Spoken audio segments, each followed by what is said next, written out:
এই ফ্যাসিস্ট বিচারপতিদের অপসারণের দাবিতে, কিন্তু কাউকে কিন্তু আসলে বিচারের আওতায় আনা হয়নি। কয়েকজনকে অবসরে পাঠানো হয়েছে রাষ্ট্রের জনগণের টাকা দিয়ে। আমরা আজকে কোনো দল বা সংগঠনের হয়ে কথা বলছি না, আমরা কথা বলছি রাষ্ট্রের পক্ষে।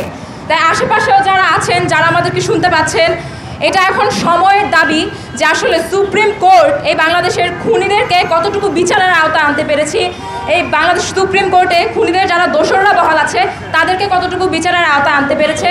বিগত জুলাই আগস্টের আন্দোলনের পরে সুপ্রিম কোর্টের কার্যক্রমটা আসলে কি, স্বাধীন বাংলাদেশে আমরা যে তাদেরকে আমাদের রাষ্ট্রের জনগণের পক্ষে একটা শক্তি হিসেবে ধরে নিচ্ছি, এই যে বাংলাদেশ সুপ্রিম কোর্ট বাংলাদেশের একটা গুরুত্বপূর্ণ অংশ, এটাকে আসলে রাষ্ট্রের পক্ষে কাজ করছে নাকি খুনির সেই দোষরদের পক্ষে কাজ করছে?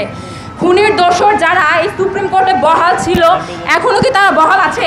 সেই সকাল বিষয়ে বাংলাদেশের সাধারণ জনগণের একটা জবাবদিহির প্রয়োজন। এটা এখন সময়ের দাবি, সেই দাবির জন্য আজকে আমরা এখানে প্রোগ্রাম করছি। আপনারা জানেন বিগত সময়ে হাসিনার শাসনামলেও অনেককে দেখানোর জন্য জনগণের চাপে পড়ে হাসিনারি দোষরদেরকে অ্যারেস্ট করা হয়েছে, তাদেরকে বিচারের কাঠগড়ায় দাঁড় করানো হয়েছে, কিন্তু সেই একই অপরাধীদেরকে আবার ফের জামিন দেওয়া হয়েছে। এই যে এই ছোটোখাটো এক একটা আওয়ামী লীগের দালাল, এরা আসলে দালালি করার কিংবা বাংলার জমিনে এখনও এই হাসিনার সেই ফ্যাসিস্ট আমলেরই পরিচালনা করার সুযোগ পাচ্ছে কিভাবে?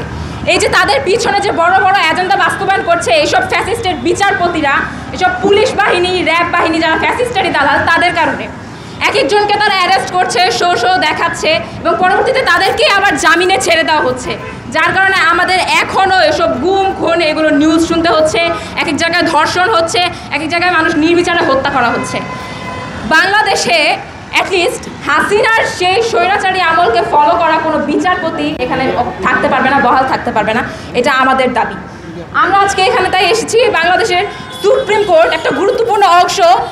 আমরা এতদিন পর্যন্ত তাদেরকে ছাড় দিয়ে এসেছি আওয়ামী লীগকে, এখন আওয়ামী লীগকে আর কোনো ছাড় দেওয়া হবে না। যে সকল বিচারপতিরা তাদেরকে এখনও ছাড় দিয়ে দিচ্ছে এবং আওয়ামী লীগেরই যারা বিচারপতিরা আছে তাদের প্রত্যেককে অবশ্যই অপসারণ করতে হবে এবং অপসারণ না করা পর্যন্ত অ্যাটলিস্ট জুলাই মাস তার ভয়েস জারি রাখবে এবং আমরা আমাদের বিভিন্ন প্রয়োজনীয় স্টেপস নিয়ে যাবো ইনশাল্লাহ।